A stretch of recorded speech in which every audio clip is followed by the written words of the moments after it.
draft. Let's jump into the drafting phase. Yep, this is going to be Game 2's draft, and I'm looking forward to see how it goes from both sides. SUHAZ this time going to be on the red side, and TODAK, first base ban, Natalia again. They know SUHAZ Esports is liking their composition, so are they going to force them to play the double roaming assassins again? And when it comes to roaming assassins, what other roaming assassin is playable besides Natalia?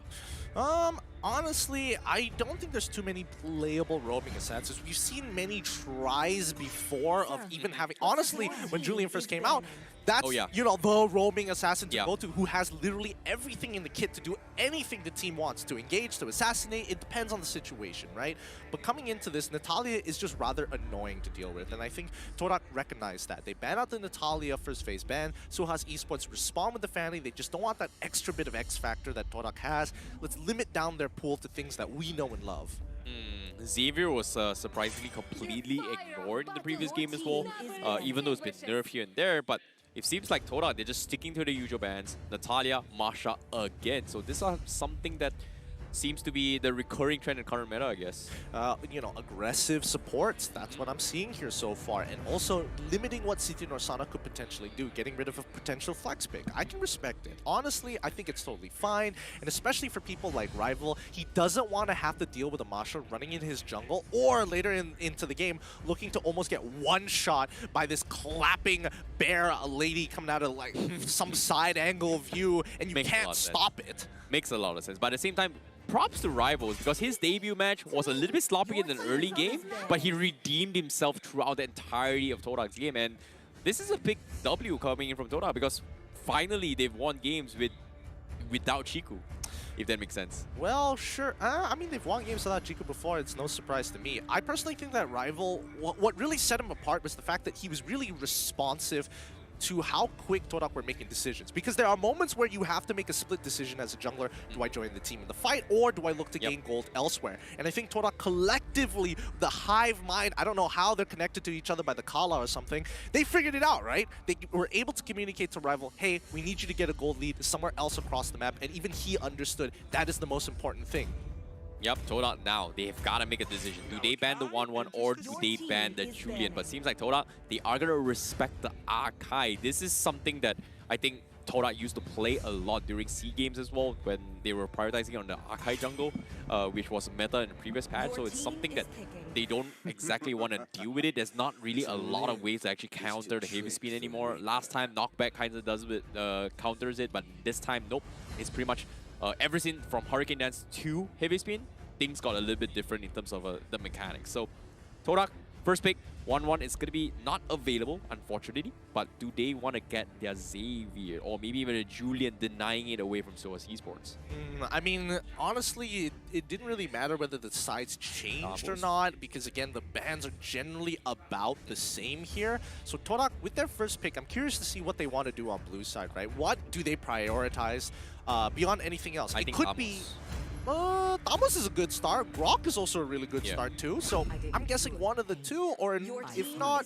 Oh, okay. Valentina. Yeah, completely forgot that Valentina was banned in the previous games. So this time, prioritizing Valentina for Moon. That's going to give them a little bit more option. But SUHAZ Esports, do they want to deny pick away? Yes, they will. They will take the Tamus from SUHAZ Esports. And the question remains, is this going to be a jungle Tamus, or is it going to be an XP? Julian also going to be picked up from SUHAZ Esports. I mean, Oxygen played a really strong game and was very close to getting the top damage dealer for SUHAZ in game number 1. Game number 2, I expect nothing less. I don't think they are going to run the double assassin comp this time. But at the same time, considering based on the flexibility, SUHAZ Esports can still opt to have this Julian play a roaming, right? We've seen jungle, we've seen XP. Just now, we saw a mid-mage Julian coming in from SUHAZ Esports. So, I don't know. Maybe that's going to be the situation from SUHAZ Esports. Keep it as flexible as possible based on their decision-making. I mean, they're just getting two strong laners right now, and I can't blame them for that. It's just good. There's no way around it. TODAK, on the other hand, they're going to be locking in the Ling for Rival once again, but this time taking Beatrix instead of aggressively going for something crazy. I'm guessing that TODAK is going to be prioritizing the gold lane bans, and for Mace, he's just going to have to sit this one out. He's probably going to play Uranus or Esmeralda. Worst comes to worst, maybe get a Paquito, Yuzong. We've seen him play Yuzong into Thamus before many, many times. Now, SUHAZ, on the other hand, let's see what they're going to get their last pick in the first phase.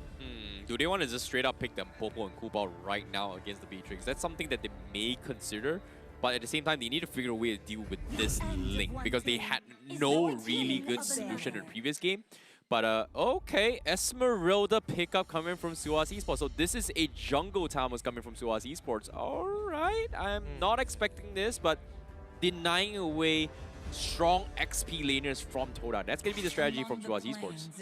Very interesting. Okay, all right, fair enough. SUHAZ Esports, they're going to be banning out the Yve as well. And they've already gotten rid of the farmers earlier on, so nothing to worry about there. Claude, going to be the follow-up ban coming in from TODAK. I think TODAK have just done some really good homework here, making sure that they can limit down on the gold lane pool. SUHAZ Esports respond this time with 2 mages. I'm a little bit surprised. Isn't this like a mid-mage Valentina, or does SUHAZ Esports think that this Valentina is going to be played on the XP lane? I don't think I've seen 4 mages play Valentina. Okay, so the fact that they've banned out Sicilian as well as Yve, I'm guessing that SUHAZ Esports wants to force Valentina into the mid lane, right? Yeah. Because in the EXP lane, if you are going to be playing, Esmeralda, you're basically going to get free farmed the entire game, right? It's free EXP, and there's nothing much you can really do about it. So let's limit down on the mid lane pool. Let's get that Valentina down into the mid lane and go for about a 50-50 matchup up in the EXP. But that's my question. Have I ever seen 4 mains play a Valentina XP lane? The better question is that why wouldn't he? True. It's a new season, it's a new patch. Everybody's got to adapt, especially if you want to go towards M4. So I wouldn't be surprised, but the idea coming from SUHAZ Esports is very, very, I would say, big brain, but at the same time, maybe unnecessary. But they just don't want to take that unnecessary risk, I guess. But the question remains for the side of TODAK. What is Yumski going to be playing? Because as of yet, his Grok has been respected. He can opt to go for maybe his usual Matilda, etc. But he needs a strong frontliner to actually stonewall and block SUHAZ Esports' path. Because think about it, Esmeralda Tamos, very, very tanky. Wow. But SUHAZ Esports, they're doubling down on the Saber again. This is going to be a roaming Saber once again. Yeah, they want to guarantee a counter pick on the very least, at the very least, on a Ling, right? Yeah. Okay, that's fair enough. I think that's totally fine here in this particular situation. I'm curious to see how TODAK is going to respond to this, right? In the previous game, they had Grok, somebody who can literally face check and walk away from the triple sweep coming in from the Saber. So now, how are they going to face check? Are they going to go with somebody who can take Purify, for an example, Cho? Do they want to opt to go for a Franco maybe? Or do they just want to go for a pure tank that's just going to, oh, if I walk in here and there's 4 people, I guess that's the situation. I think Franco isn't too bad, and they are going to force another tanky XP laner for 4 mains, maybe a Paquito. But okay, Lolita will be picked up for himself, but Yu Jong will be picked up for 4 mains. And yeah, I'm not gonna lie, I kinda... Wait a minute. Because Yuzong is almost going to guarantee that TODAK is gonna have an advantage in these team fights. Because right now, SUHAZ, when you're looking at a lineup like this, their team fights aren't exactly extremely synergistic, right? You've got 2, like honestly, 3 strong assassins, most likely gonna take out 1 member for the side of TODAK, and then after that, you're banking that maybe, just maybe, that in the gold lane as well as the EXP lane of Thamos and as well as Esmeralda will be able to carry the later stages. It's tough. I think they just have to play the map here for SUHAZ. I get the Yujong pickup, but I'm a little bit surprised from the Lolita pickup. It feels like TODAK, they're trying to adapt to the Lolita composition where Blacklist kind of loves bringing in the Lolita and still makes it work. So maybe this is going to be the experimental phase from TODAK, and I'm looking forward to see how this is going to fare well against the triple assassin composition coming in from the side of SUHAZ Esports. Something new, something fresh for Season 10, and I'm looking forward to see how they're gonna pull this off. Ladies and gentlemen, we are heading in towards the Land of Dawn. This is gonna be game number 2. Will SUHAZ redeem themselves, or will TODAK prevail as being one of the best teams here in MPL-MY? Ladies and gentlemen, this is game number 2. All right, let's break this down one more time. The Big Daddy comp coming out of SUHAZ Esports. Very reminiscent to the old days. Get a bunch of assassins, slap together a couple of fighters, and run your opponents down. Is this going to be enough? And especially when it comes down to the gold lane, we're looking at Abumon playing on Esmeralda up against Momo as Beatrix. It's very oppressive if you take a bad trade at level 1. this is, yeah, I definitely agree when it comes to trading off. But Oh no, four maze. Oh He no! did. No way. Oh, No way. A blunder. A blunder so early on into the game. This is great for SUHAZ. They might be able to get one back for the side of TODAK, but Oxygen makes it out. Vinsmoke and Oxygen very good at working together at clearing these lanes. They're going to lose a little bit of EXP. It's not going to be the worst in the world, but Raisin, he's already ahead and manages to take away a camp rival unable to go for the steal. Yeah, when it comes to jungling as well, I like how they went super flexible with the composition, and this is, I was expecting maybe a jungle Tamos, but nope, it is going to be the Hayabusa jungle, so no marksman. Once again, SUHAZ Esports looking to finish off the fights as quickly as they can. Looks like early aggression is going to be the way to go. Emblems are pretty much up right now on screen for you guys to mimic in the near future. Huh, I'm surprised. Abuman didn't decide to go for movement speed. Instead, he doubled down on getting some health and making sure that his regeneration is going to be very clear cut. On the other hand here, when we're looking at 4 maze, unfortunately for him, he himself is just opting for just raw damage. And the same goes for Thamos. They're looking to duke it out, but after that first blood, I think CT Rosana basically has full control over the lane unless TODAK tries to intervene. Huh. That's an interesting thing that Yumski is doing. He's just blocking the minions' turret just to have a little bit of lane control. Look at that. CT Rosana already pushing out Rival from the jungle. This is going to be a free turtle take here. There's nothing that they can really do to guarantee. Maybe they might be getting a kill onto Yumski so far, but no, they aren't able to follow up on this. Moon is level 4. I don't know what ult he's stolen just yet, but SUHAZ Esports, they're going for the safe play. They're not going to try and press their advantage. They're just looking to take objectives, move back, and continue the bleeding. Yeah, TODAK is playing this very, very safely. And it's, like I said, the time is against SUHAZ Esports, right? They're the ones that has to make the move. They're the ones that has to rush things down. And all TODAK's got to do is just wait patiently, don't make mistakes, and don't get caught up. And they will eventually outscale SUHAZ Esports. And this is not going to be the first time that this has happened based on Game 1's performance. Game 2, they've learned their lesson. They understand they have to respect SUHAZ Esports a little bit better now. Absolutely. Now, considering that 4 maze died early on, look at his build. He decides to go for the plated leggings, making sure that he isn't going to go for your traditional damage. He wants to make sure he gets that dominance ice as quickly as possible, just to slow down the aggression, I would suppose, but more importantly, to protect himself from these big dives as Vinsmoke makes the attempt. 4 maze able to thwart the backwards, using his Petrify and Black Dragon form to say, no, I am not free food. Yeah, that's a big win from TODAK. That's going to completely give them a little bit more momentum swing. Oh, okay, Momo, he got the snipe. That is not healthy for Raisin right now because he might actually get dived on. Is he gonna get one shot right here? He might get one shot right here. Momo does it! He finds it. His Yumski times it perfectly. Abumon in the middle of it all. His avarice is getting farmed up, but he's noticing that there's too many members to handle as Momo says no, denying the space right. Okay, that's two. Okay, that Numenon Blast and as well as the Tempest of Blades missing, that's not something you want to see. Yeah, but still big catch coming from TODAK to actually deny Raisin. What a big setup coming from Momo, because who would have thought that you know, he would actually get dived on just like that there. But Abumon is gonna have forced to defend against the gold platings on the bottom side. He's trying to get some value out of it, but the rest of his teammates is just not there. Oh no, he the doesn't recall. deny Rival. All right, that's totally fine. Rival gets back up to full. He's going to be ready. He's going to go over to his purple buff and then immediately book it and beeline to check out the situation on the turtle. So far, so good for both teams, in a matter of fact, finding their just with windows of opportunity to punish their opponents. Yeah, very, very small windows on top of it all. It's just insane how they're able to find all these opportunities. Considering that this is their, I would say their first time playing against each other, second time now. So it's a little bit weird, but at the same time, it's reasonable coming from TODAK because they needed some sort of momentum swing. They cannot give full swing to a SUHAZ Esports. And SUHAZ Esports, you can see the rotations coming from Oxygen's Vinsmoke is just not paying off. And every single time they show their presence, they completely, nope, as soon as I say it, I take it back. Exactly. That one was a little bit, back.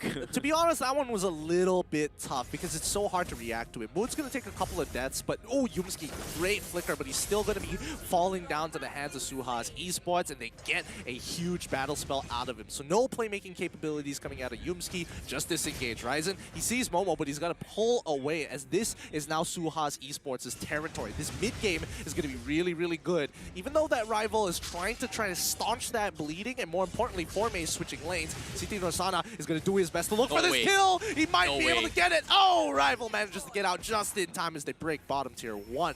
SUHAZ Esports still in the lead. Yep. SUHAZ Esports, as of yet, with the triple assassins, they've got the advantage and they need to push the pressure. They've got their objectives, but as of yet, look at the setup once again. They want to look to bully Moon, but at the same time, on the bottom side, they found Momo. They tried to go for the OK Shadow kill, but unfortunately, no follow-up from the rest of the teammate. Vinsmoke was a bit too far off, but here comes the re-engage coming from TODAK. Abumon, he finds his kill onto Momo, manages to make it out, but in trade, it looks like Raisin had to take one for the team. Vinsmoke finds an opportunity, he takes out Momo in one quick felt swoop, onto Moon, but the triple kill coming out of Formace is going to push him back into the lead after his first blood early on. Oh, that was a big miscommunication coming from SUHAZ Esports, and Vinsmoke, he wasn't able to actually chain the catch with oxygen as well as Raisin. If not, Momo would have died then and there, and because of that blunder, TODAK was able to capitalize so much in all these team fights.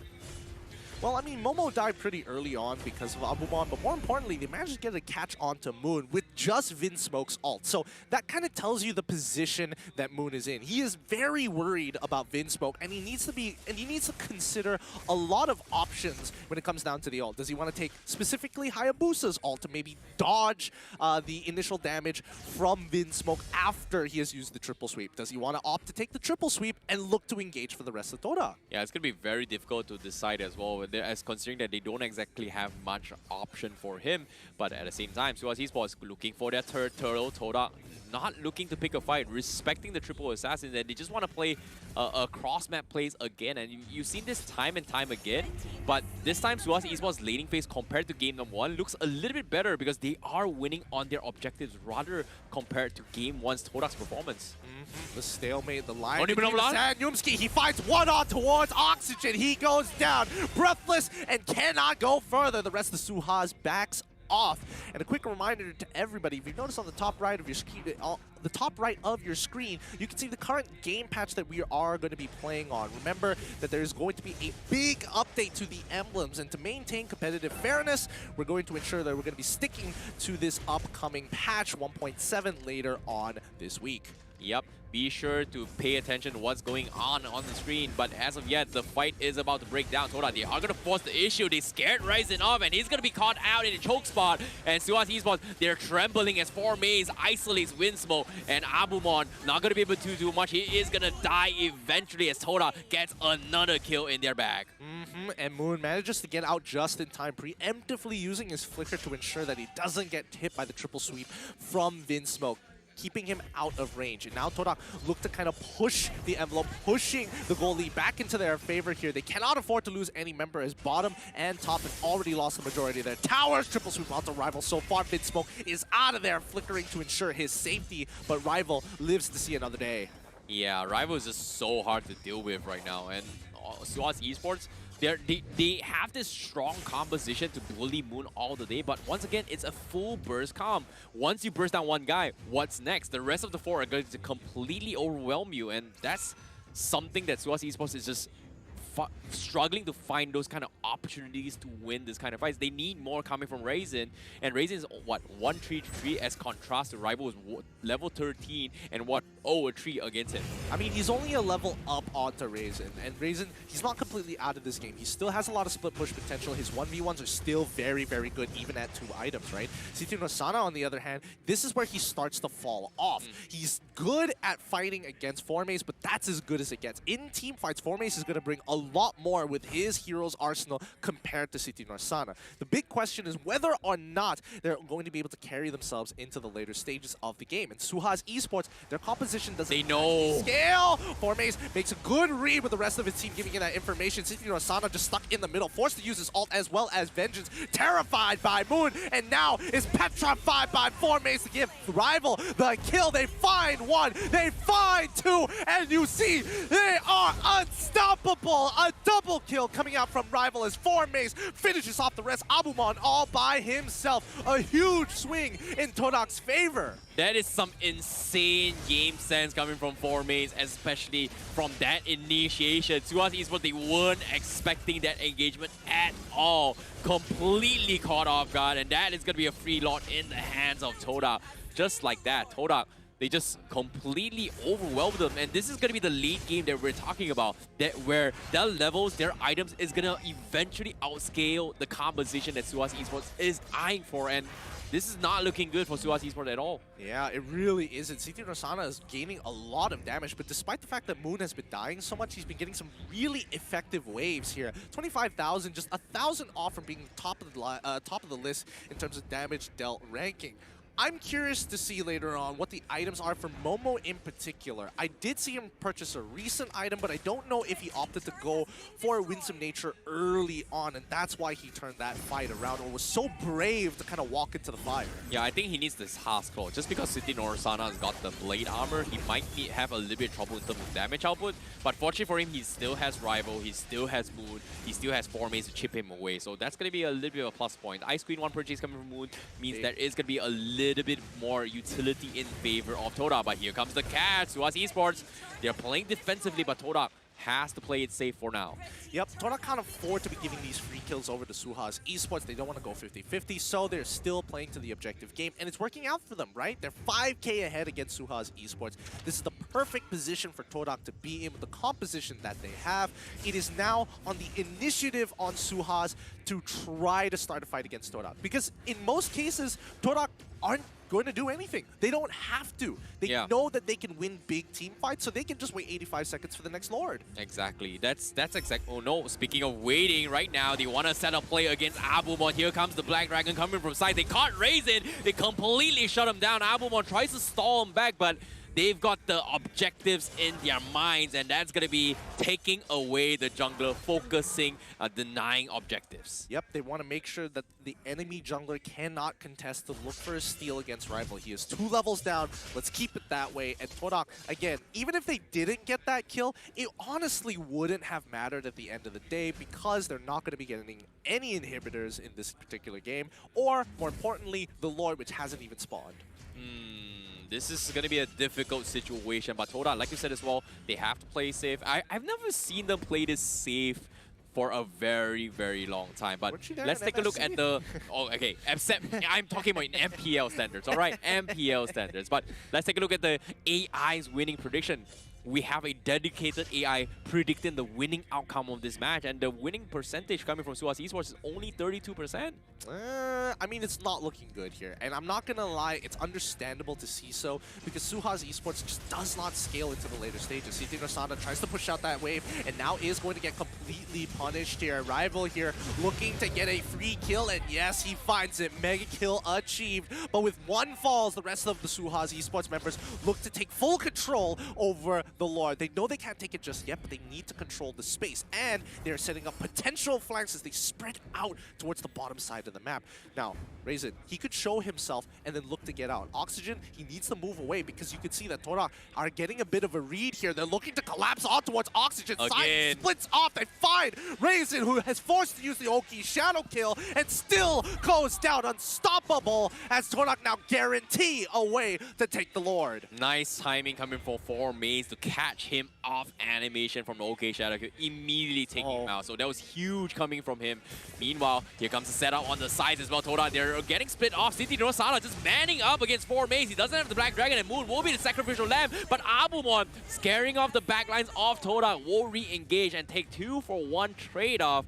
And this is going to open up the map a little bit for SUHAZ Esports, and this is what they needed, especially for SUHAZ Esports. And that's the classic TODAK. That's what we were expecting. The aggressive play, unnecessary overextensions, the disrespect, and SUHAZ now take this opening to punish them. Momo unfortunately doesn't clear that wave, as Yumski is trying his best to hold on, but that's going to be a mid-tier 1 falling into the hands of SUHAZ Esports. Lord may be on TODAK's side, but at the end of the day, if SUHAZ Esports is able to win the next upcoming team fight, they might be able to turn things around. Yep, Oxygen now with the Divine Glaive. That is going to be some serious damage on the Julian itself. But let's take a look at the items real quick from both sides. Nothing super out of the ordinary. Only 1 immortality up on Yumski. none from the side of SUHAZ Esports. This is pretty much an all-in composition from SUHAZ right now. Yeah, Momo, he did get his Winds of Nature. This is going to be important. Numenon Blast coming up. They find CT Sana here, who forces out the Vengeance straight away. Yumski doesn't mind. He's done his job. He needs to get on out of there unless the team wants to fight him. Forme says, yes, let's go. He looks for the engagement. Black Dragon form already finding his target on CT Sana. Petrifying Abumon. This might be an opportunity, but Vinsmoke finds his. A double kill coming out. Vinsmoke on Momo and Yumski as they're looking to try and crash this inhibitor down. The rest of the TODAK members are forced to pull back. SUHAZ have done all they could, and Vinsmoke running around in his lap of victory gives his life, for his job is done. Yeah, that was a big catch coming from Vinsmoke from the back lines. Taking Momo in equation is just huge. Meanwhile, Moon is gonna struggle a little bit against Abumon as they want to fight a little bit more. Oxygen waiting for the right catch, but a little bit afraid against the lane composition. The lane may or may not be coming through the back lines and take them out. And SUHAZ Esports seems like they found their opportunity and they need another play like this, but at what expense? Look at the objective so far. SUHAZ Esports, they almost lost the tier 3 up top. They almost lose the mid one down to half HP. And in terms of laning phase, they're just losing out a little bit more. 60 minutes of the game with an enhanced minion down bottom is going to keep up with the pressure time and time and time again. And this is not going to be an easy task for them to overcome.